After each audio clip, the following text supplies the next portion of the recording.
محترم بزرگوں اور دینی بھائیوں، میں نے جو آیت کریمہ اور حدیث مبارکہ آپ کے سامنے پڑھی ہے اس کی روشنی میں کچھ باتیں عرض کرنا چاہتا ہوں۔ دیکھیے، اللہ تبارک و تعالیٰ کا یہ دستور اور یہ قانون ہے کہ ہر زمانے کے اندر اللہ تبارک و تعالیٰ کچھ خاص بندوں کو متعین فرماتے ہیں، جس کو ہم لوگ قطب، ابدال، ولی، اولیاء، بزرگ کے نام سے جانتے ہیں۔ یہ حضرات ہر زمانے کے اندر دنیا کے اندر موجود رہتے ہیں۔ کوئی ایسا زمانہ نہیں ہوتا جس کے اندر قطب و ابدال، ولی، بزرگ موجود نہ ہو۔ یعنی نبوت کا دروازہ تو اللہ نے بند کر دیا ہے، لیکن جو ولایت کا دروازہ ہے، جو قطب و ابدال بننے کا دروازہ ہے، صدیقین کا دروازہ ہے، شہداء کا دروازہ ہے، صالحین کا دروازہ ہے، علماء، مشائخ اور بزرگوں کا دروازہ ہے، یہ اللہ نے بند نہیں کیا اور یہ قیامت تک چلے گا۔ تو ہر زمانے کے اندر اللہ والے نیک لوگ رہتے ہیں، موجود رہتے ہیں۔ پہچان کیسے کرنا ہے؟ اللہ تبارک و تعالیٰ نے قرآن کریم کے اندر تعلیم بیان فرمائی، الا ان اولیاء اللہ لا خوف علیہم ولا هم يحزنون الذین آمنوا وكانوا يتقون۔ اللہ نے تعریف فرمائی کہ وہ ولی وہی ہوگا جو متقی اور پرہیزگار ہو، یعنی گناہوں سے بچ کر زندگی گزارنے والا ہو، آخرت پر اس کا یقین بالکل مضبوط ہو، اور صوم و صلات کے ساتھ، فرائض کے ساتھ، واجبات کے ساتھ، نوافل کا، مستحبات کا بھی اہتمام کرے، اور جتنی بھی اللہ کی حرام کردہ چیزیں ہیں، مشتبہات چیزیں ہیں، ان تمام چیزوں سے اپنے آپ کو بچا کر زندگی گزارے، تو یہ اللہ کا ولی ہے، یہ بزرگ ہے، اور یہ ہر زمانے کے اندر پائے جاتے ہیں۔ پہچانا کیسا جائے گا؟ چنانچہ صحابہ کرام نے اللہ کے نبی سے پوچھا، حضور ولی کو ہم کیسا پہچانیں؟ چنانچہ اللہ کے نبی نے فرمایا، اذا رؤوا ذکر اللہ، جب تم اس کو دیکھو اللہ کی یاد آ جائے تمہیں، سمجھ لو یہ اللہ کا ولی ہے۔ اذا رؤوا ذکر اللہ، جب تم اس کو دیکھو تو اللہ یاد آ جائے تمہیں، تو سمجھ لو کہ اللہ کا ولی ہے۔ پھر اللہ کے ولی کو مقام اور مرتبہ کیا ملے گا؟ تو اس نیز پر، اس مقام تک پہنچ جائے، اس کو کیا ملے گا دنیا کے اندر، آخرت کے اندر؟ قرآن نے تو بشارت دی، لہم البشریٰ فی الحیاۃ الدنیا وفی الآخرہ، کہ دنیا کے اندر بھی جو اللہ کے ولی ہوتے ہیں ان کو اللہ سرفرازی، سربلندی عطا فرماتے ہیں، عزت عطا فرماتے ہیں، اور آخرت کے اندر بھی اللہ تبارک و تعالیٰ اس کو عزت عطا فرمائے، خوشخبری دے رہے ہیں۔ لہم البشریٰ فی الحیاۃ الدنیا وفی الآخرہ، دنیا میں بھی اس کے لیے خوشخبری ہے اور مرنے کے بعد بھی اس کے لیے خوشخبری ہے، یعنی دونوں جہان میں وہ کامیاب ہے۔ یہ اللہ کے ولیوں کو مرتبہ اور مقام ملے گا۔ چنانچہ روایت میں ایک اور جگہ پر حضرت ابن عمر رضی اللہ عنہ فرماتے ہیں کہ اللہ کے نبی علیہ الصلوۃ والسلام نے ارشاد فرمایا، کل قیامت کے دن اللہ کچھ لوگوں کو نور کے منبروں کے اوپر جگہ عطا فرمائیں گے، نور کے منبر کے اوپر وہ لوگ جلوہ افروز ہوں گے۔ تو صحابہ نے پوچھا، اللہ کے نبی یہ کون لوگ ہوں گے؟ کہا کہ وہ لوگ ہوں گے جو صرف اللہ ہی کے لیے آپس میں محبت کرتے تھے، اللہ ہی کے لیے محبت رکھتے تھے، آپس میں ان کا کوئی رشتہ نہیں تھا، آپس میں وہ کوئی رشتہ دار نہیں تھے، بس صرف اللہ کے لیے جڑے، اللہ کے لیے آپس میں ایک دوسرے سے محبت کرتے تھے۔ چنانچہ روایت کے اندر آتا ہے کہ ان لوگوں کے اوپر نبی، شہداء، صالحین بھی رشک کریں گے، حضرات انبیاء کرام رشک کریں گے، تو نور کے ممبروں کے اوپر جلوہ افروز ہوں گے قیامت کے دن۔ حضور نے فرمایا یہ نبی نہیں ہوگا، یہ نبی نہیں ہوں گے، لیکن نبی اس کے اوپر رشک کریں گے، فخر کریں گے اس کے اوپر، اس مقام کو دیکھ کر۔ چنانچہ صالحین، صدیقین، شہداء، حالانکہ ان حضرات کا مقام اور مرتبہ، نبیوں کا مقام اور مرتبہ، امتیوں سے سب سے زیادہ، ان کے لوگوں سے سب سے زیادہ مقام اور مرتبہ والا نبی کا مقام اور مرتبہ ہوگا۔ حضرات انبیاء کرام ایسے شہداء کا مقام ہوگا. شہید کا درجہ اسلام میں اتنا ہے کہ خون کا پہلا قطرہ زمین پر گرتے ہی اس کی مغفرت ہو جاتی ہے. لیکن کہ یہ لوگ بھی نشے کریں گے ان لوگوں کو دیکھ کر جو نور کے ممبروں پر ہوں گے. آگے کہتے ہیں کہ حضور نے اس کے بعد یہ آیت پڑھی الا ان اولیاء اللہ لا خوف علیہم ولا هم یحزنون. یہ کون لوگ ہوں گے؟ یہ اللہ کے ولی ہوں گے، بزرگ ہوں گے جو نور کے ممبروں پر ہوں گے. بزرگ کس کو کہتے ہیں؟ ولی کس کو کہتے ہیں؟ میں نے تعریف بیان کر دی. اذا هو ذکر اللہ، جب اس کو دیکھا جائے، اس کو دیکھ کر اللہ یاد آ جائے کہ اللہ کا ولی ہے. تو ہمیں اور آپ کو اللہ تبارک و تعالی نے پہچاننے کا آلہ بھی دیتے ہیں. اللہ مالک نے ولی کس کو کہتے ہیں، بزرگ کس کو کہتے ہیں، مقام بھی بتاتے ہیں اللہ مالک نے دنیا کے اندر کہ وہ نور کے ممبروں پر جب افروز ہوں گے. مقام بھی اللہ مالک نے قرآن کے اندر بتایا تھا عمر بشرا فی الحیات دنیا و فی الآخرہ. دنیا میں بھی اس کو اللہ عزت عطا فرمائیں گے، کامیاب ہوگا، خوشخبری ہے، مرنے کے بعد بھی کامیاب ہوگا. یہ ولایت کا مقام اور مرتبہ ہے جس کو کہتے ہیں ولی. تو ہمیں اور آپ کو جو ہے نا اس چیز کو پہچاننا اور جاننا ہے. لیکن یہ چیزیں ایسا نہیں کہ کوئی نئی بدعت ہے، یہ پیر صاحب ہونا، بزرگ ہونا، ولی ہونا، یہ نئی چیز ہے، ایسا نہیں ہے. بلکہ خود قرآن کریم نے نبی کا مقصد دنیا میں بھیجنے کا مقصد بیان فرمایا وَيُزَكِّيهِمْ وَيُعَلِّمُهُمُ الْكِتَابَ. اللہ نے کہا کہ بھیجا تھا نبی کو لوگوں کا اصلاح کرنے کے لیے، تزکیہ کرنے کے لیے، ان کے قلوب کو، دلوں کو صاف کرنے کے لیے اللہ نے نبی کو بھیجا تھا. نبی کا مقصد یہی تھا کہ ان کے دلوں سے، انسانوں کے دلوں سے کفر و شرک کی گندگی کو، حسد کو، جلن کو، کینہ اور جتنی بھی چیزیں ہیں جو دلوں کے اندر ہے، ان تمام چیزوں کو نکال کر ان کے دلوں کو صاف کیا جائے، ان کے ظاہر کو بھی پاک کیا جائے اور ان کے باطن کو بھی پاک کیا جائے. یہی مقصد تھا دنیا میں نبی کو بھیجنے کا. اور یہی کام اللہ والے کرتے ہیں، یہی کام ولی کرتے ہیں، تزکیہ نفس کرتے ہیں. وہ لوگوں کا اصلاح کرتے ہیں، انسانوں کو سادے راستے پر چلاتے ہیں، نیک راستے پر چلاتے ہیں. یہی کام بزرگوں کا ہوتا ہے، جو کام نبیوں کا تھا. تو ایسا نہیں کہ یہ کوئی نئی چیز ہے، بلکہ اس کا سلسلہ شروع سے چلتا ہے. چنانچہ نبی پاک صلی اللہ علیہ وسلم کے بارے میں آتا ہے کہ اللہ کے نبی بیٹھ دیتے تھے، عورتوں سے بھی بیٹھ دیتے تھے کہ عورتیں یہ کہتی تھی کہ اللہ کے نبی آج سے میں آپ کے ہاتھ پر ہاتھ رکھتی ہوں. حالانکہ ہاتھ رکھتی نہیں تھی، دور میں رہ کر کرتی تھی کہ آج سے میں چوری نہیں کروں گی، جھوٹ نہیں بولوں گی، زنا نہیں کروں گی، بلکہ اسلام کے تمام احکام پر عمل کروں گی. یہ بیٹھ دیتے تھے اللہ کے نبی علیہ الصلوۃ والسلام. ایسے ہی صحابہ سے بیٹھ دیتے تھے نبی پاک صلی اللہ علیہ وسلم. ایک بیت تو ہوتا تھا ایمان کے اوپر کہ لوگ کفر کو چھوڑ کر اسلام پر لانے کے لیے بیعت کرتے تھے، اور ایک بیعت ہوتا تھا جہاد کے لیے، اللہ کے راستے میں لڑنے کے لیے، جنگ کے لیے بیعت کرتے تھے. اور ایک بیعت یہ بھی ہوتا تھا اسلام کے لیے کہ اللہ کے نبی بیعت دیتے تھے صحابہ سے، صحابیات سے کہ وہ اسلام کے لیے بیعت کرتے تھے. اللہ کے نبی سے چوری کو چھوڑنے کے لیے، زنا کو چھوڑنے کے لیے، شراب کو چھوڑنے کے لیے بیعت کرتے تھے کہ اللہ کے نبی آج سے میں بالکل اسلام کی زندگی کو، اسلام کے دستور کے مطابق، قانون کے مطابق زندگی گزاروں گا. یہ بیعت دیتے تھے.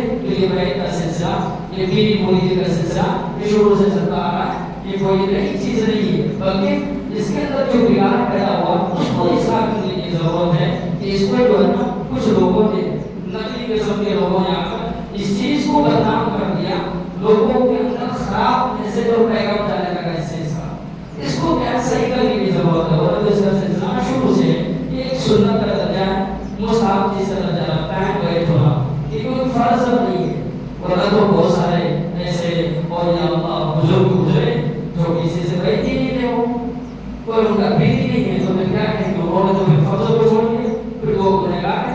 تو بس اس کا درجہ مستحب چیز کا درجہ ہے. لوگوں کو اصلاح کے لیے کسی اللہ والوں سے، کسی علماء سے، بزرگوں سے اپنا ربط اور تعلق رکھنی چاہیے، اس سے بیعت ہونی چاہیے، تاکہ ہر معاملے کے اندر دنیاوی معاملات ہو، اخروی معاملات ہو، ذکر و اذکار ہو، وظائف ہو، ان چیزوں پر اس سے مشورے کیے جائیں. اسی کو کیا بیعت کہتے ہیں، اسی کو پیری مریدی کہتے ہیں. یہ مستحب چیز کا درجہ رکھتا ہے، یہ فرض اور واجب نہیں ہے. ورنہ تو لوگ سوال کرنے لگیں گے امام ابو حنیفہ کا پیر کون تھا، حالانکہ اتنے بڑے بزرگ ہیں.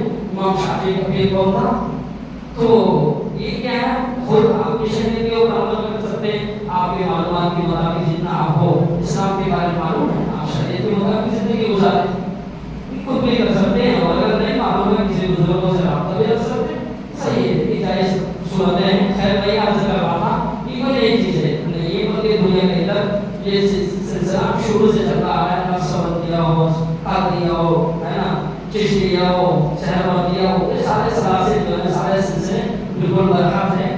یہ سب سلسلے سب کا نصب اگر آپ دیکھیں گے اس کو کیسے تحقیق کریں گے سب سے کریں گے تو کہ پیارے نبی پاک صلی اللہ علیہ وسلم تک پہنچنا ہے, حضرت علی تک پہنچنا ہے, یہ کوئی نئی چیز نہیں ہے. تو وہی آپ سے کا بات تھا ولایت, یہ بالکل برحق ہے.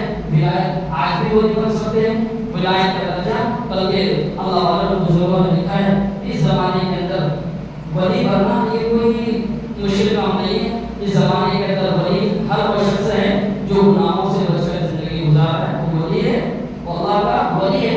اس بے گزرے دور کے اندر جہاں ہر طرف گناہوں کا دلدل ہے, ہر طرف جہاں بھی باہر نکلو گناہ ہی گناہ ہے, اس زمانے کے اندر اگر کوئی انسان حلال کام کو کرے اور حرام سے رک جائے, ناجائز کام کو چھوڑ دے, جائز کام کو کرے, گناہوں سے بچ کر زندگی گزارے, وہ ولی ہے, اللہ کا ولی ہے. ہماری عرض کا بات تو یہ میں بہت سارے ولی آئے, بزرگ آئے. ایک ولی ہے, ایک بزرگ ہے حضرت سعد بن نواز, یہ بہت بڑے حافظ بھی ہے, عالم بھی ہے, محدث بھی ہے, مفسر بھی ہے, حضرت نے قرآن کی تفسیر بھی لکھی ہے.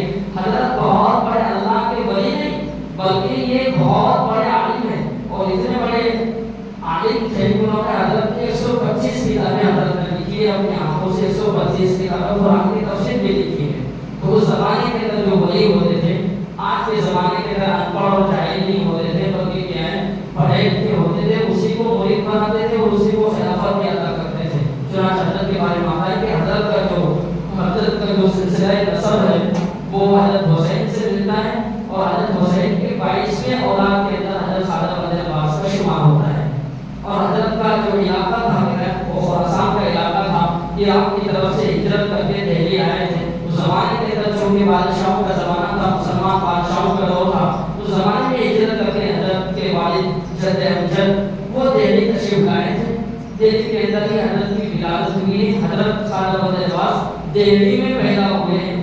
چنانچہ تاریخ کے اندر آتا ہے 1321 عیسوی میں حضرت کی پیدائش ہوئی ہے, اور یہیں پر تھوڑے دن رہے ہیں. اس کے بعد جو زمانے کا بادشاہ بتایا جا رہا ہے حضرت کے زمانے کا, وہ تغلق خاندان کا بادشاہ ہوا کرتا تھا, دہلی کا بادشاہ, اور ہندوستان کا جو بادشاہ تھا وہ تغلق خاندان سے تھا. چنانچہ جب ان کی حکومت آئی تو لوگوں نے اپنی سلطنت دہلی سے نکال کر دولت آباد کر دیا جو کرناٹک کے اندر پڑتا ہے. تو حضرت کے والد اور حضرت کے والد صاحب لوگ بھی ہجرت کر کے, چونکہ حکومتوں کی نگرانی میں تھے یہ لوگ بھی ہجرت کر کے دولت آباد چلے گئے. وہیں پر حضرت رہے, اور حضرت کے ماموں کا سیاست سے یا بادشاہ کے خاندان سے تعلق تھا. حضرت کے ماموں کے خود گورنر تھے, سی ایم تھے حضرت کے ماموں حضرت سعد بن نواز کے, اور نانا میں بڑے بڑے لکھے تھے. چنانچہ حضرت کی تربیت خود والد نے بھی کی, نانا نے بھی کی, اور کہہ رہے مکتب تھا چھوٹا سا, اس مکتب کے اندر روزانہ حضرت کو پڑھنے کے لیے بھی بھیجتے تھے ان کے والدین.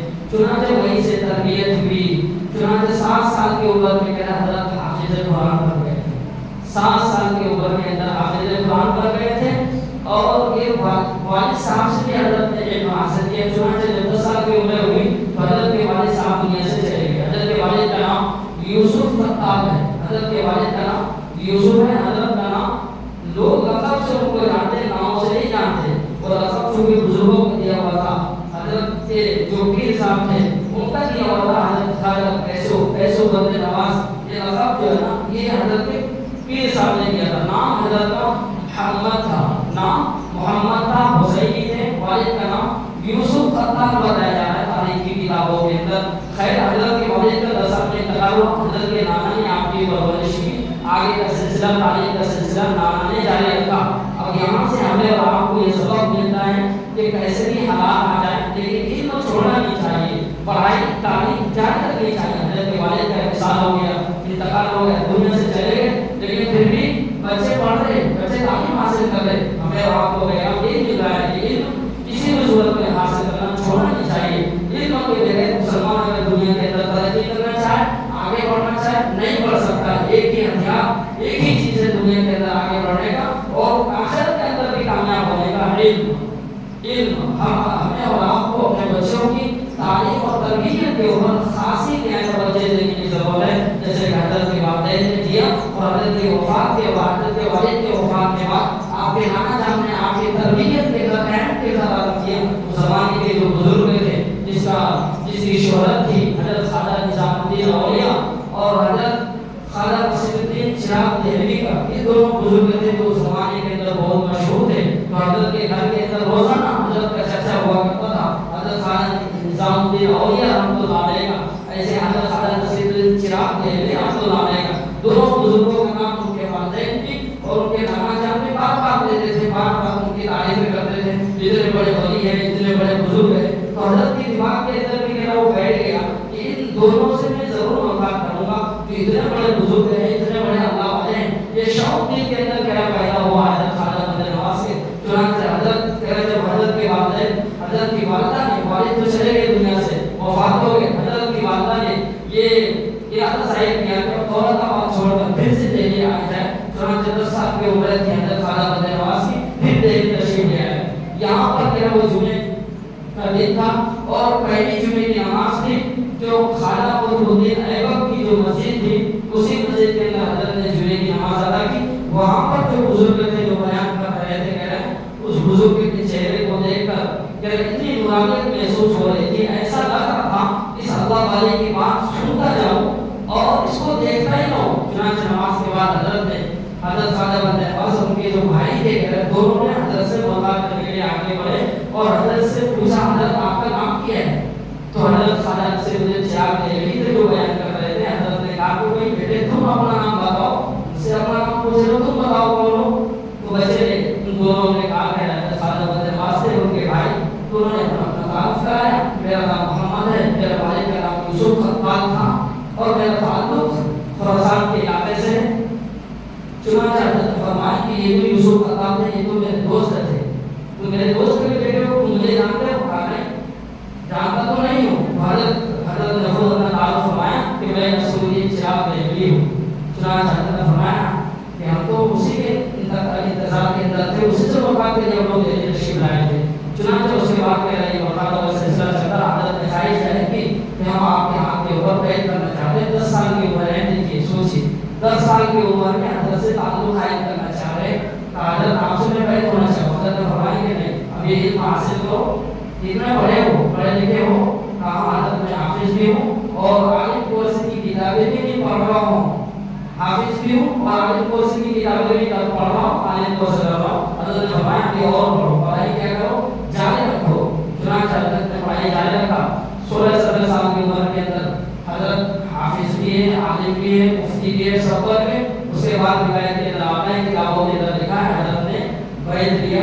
حضرت جو ہے نا، حضرت خواجہ نصیر الدین چراغ دہلوی جو شیخ الاسلام تھے اس زمانے کے، وہ تو علم کے سمندر سمجھے جاتے تھے. پوری دنیا میں اس کو شیخ سمجھا جاتا تھا. لوگ کہتے تھے شیخ الاسلام، دنیا کا شیخ، اسلام کا شیخ. اس کے ہاتھ کے اوپر حضرت نے بیعت کر لی. 16-17 سال کی عمر کے اندر بیعت میں آتے ہیں. تو حضرت نے پہلی جو بات پوچھی، حضرت سے پوچھا خواجہ مدن نواز سے، کیا تم یہاں نماز پڑھتے ہو یا نہیں پڑھتے ہو؟ حضرت فرمایا کہ نماز میں بچپن سے نماز پڑھنے کا، تو بچپن سے نماز پڑھتا ہوں. 7 سال کی عمر میں حافظ بن گیا تھا. اب ذرا ہمیں اور آپ کو اس چیز کے اوپر غور کرنے کی ضرورت ہے. دیکھو جو پہلے جو شیخ ہے وہ مرید سے پوچھ رہا ہے آپ نماز پڑھتے ہیں یا نہیں پڑھتے. ہمارے یہاں پر پیر صاحب اور مفتی صاحب جو بنتے ہیں وہ کبھی پوچھا ہی نہیں تو نماز پڑھتے نہیں پڑھتے. وہ تو پیر صاحب بھی ویسے ہی ہوتے ہیں ہمارے زمانے کے. وہ کہتے ہیں ہمارا دل جا کے نماز پڑھتا ہے، ایک ٹائم کا نماز نہیں پڑھتا کہتا میں پیر ہوں. پتہ نہیں کس نے خلافت ادا کر دیا ہے ان کو. تو زمانے کے پیر دیکھو دنیا کا سب سے بڑا شیخ ہے، شیخ الاسلام اس کا لقب ہے. اور جو مرید بنتا ہے وہ ایسا معمولی انسان نہیں ہے، وہ حافظ بھی ہے، عالم بھی ہے، مفتی بھی ہے. تو معلوم ہو رہا ہے پیر کو بھی پڑھنا ضروری ہے اور مرید جو ہے اس کے لیے بھی علم حاصل کرنا ضروری ہے. جاہل اور ان پڑھ نہیں رہنا ہے، جاہل اور ان پڑھ پیر نہیں بن سکتا. چنانچہ حضرت کے بارے میں آتا ہے، حضرت سے پوچھا نماز پڑھتے؟ کہا ہاں حضرت نماز پڑھتا ہوں. کہا جب نماز نماز پڑھتے ہو نا، تھوڑے نمازوں کا اضافہ بھی کر لیا کرو، اشراق بھی پڑھ لیا کرو. فرض نماز فجر کی پڑھتے ہی ہو، 2 رکعت اشراق کی نماز بھی پڑھ لیا کرو. چنانچہ کہہ رہا حضرت نے وہ نماز شروع کر دی. تھوڑے دنوں کے بعد پھر ملاقات کے لیے آئے پیر صاحب سے، اپنے پیر سے. تو حضرت نے پوچھا نماز پڑھ رہے ہو؟ کہا پڑھ رہا ہوں. اشراق بھی پڑھ رہے ہو؟ کہا اشراق بھی پڑھ رہا ہوں. کہا چاش کا کبھی وقت ہو جاتا ہے، چاش کی نماز بھی پڑھ لیا کرو. یہ حضرت کے پیر نے، حضرت کے پیر نے حضرت کو نصیحت کر رہے. عالم ہے، حافظ ہے، مفتی صاحب ہے، سب صاحب ہے، پھر بھی مرید کو نصیحت کر رہے چاش کی نماز بھی پڑھ لیا کرو. پھر آگے گئے، اس طرح وفات کا سلسلہ جاری رہا. بعد پھر ملاقات بھی حضرت نے فرمایا چاشت کی نماز تک آ گئے. کہا حضرت نے فرمایا کہ اب ابھی کی 6 رکعتیں ہوتی ہیں, مغرب کی نماز پڑھ لینے کے بعد 6 رکعت اور نماز کا اضافہ کر دیا کرو. جب 6 رکعت پڑھ لو اس کے بعد پھر سجدے میں جاؤ اور پھر اللہ تبارک و تعالیٰ سے دعائیں مانگو.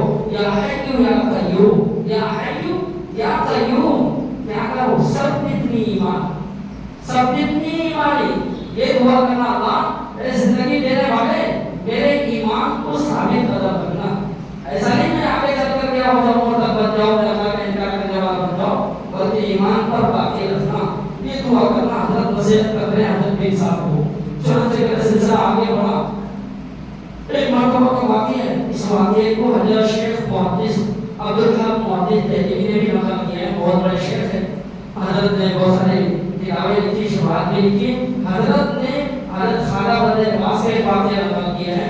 یہ جو پیسو دراز ہے یہ ان کا لقب کیسے بنا.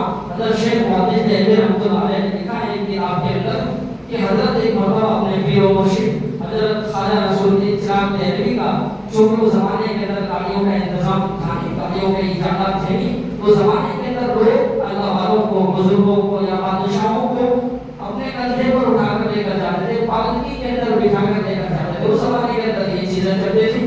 چنانچہ حضرت بھی کہا حضرت کو سوال کر کے پالکی کے اندر لے کر جا رہے تھے تو حضرت خواجہ بندے نواز بھی اپنے کندھے کے اوپر اٹھائے تھے حضرت کو.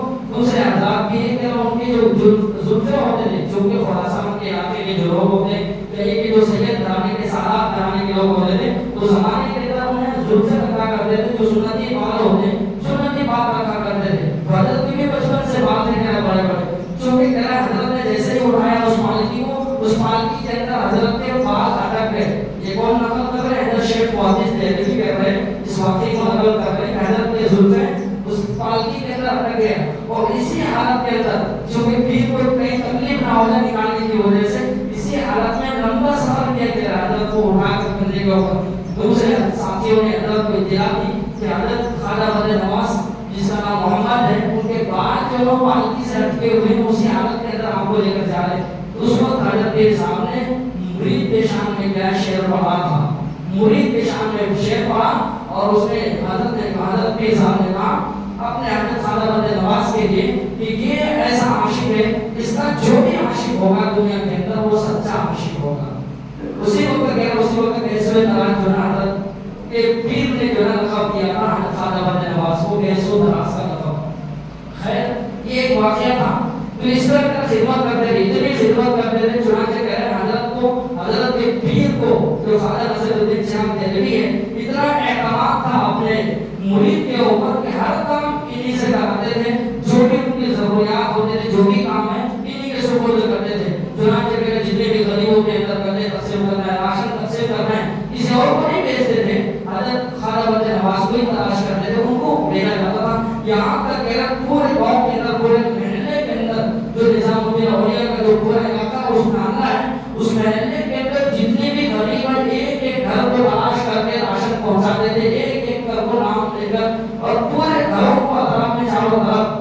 چنانچہ اسی سے خوش ہو کر حضرت کے پیر نے حضرت خواجہ بندے نواز کو بندے نواز کا لقب دیا کہ تو ایسا آدمی ہے جو لوگوں کو نوازنے والا ہے, لوگوں کو اللہ کے بندوں کو نوازنے والا بندہ ہے. تو یہی سے حضرت کا لقب بندے نواز کا پڑا ہے. خیر کے تاریخ کے اندر, روایت کے اندر موجود ہے حضرت کے اوصاف کے بارے میں, خصوصیات کے بارے میں. حضرت کی زندگی چلتی رہی, بلکہ کا سلسلہ بھی حساب سے چلتا رہا, حضرت کے شیخ سے چلتا رہا. ایک زمانہ آیا, حضرت نے پوچھا پڑھ تو رہے ہو, پڑھائی جاری طرف رہے ہو, اور آپ رہے ہو یا نہیں رہے ہو. چنانچہ حضرت نے وصیت کی حضرت کے پیر نے کہ پڑھاؤ بھی.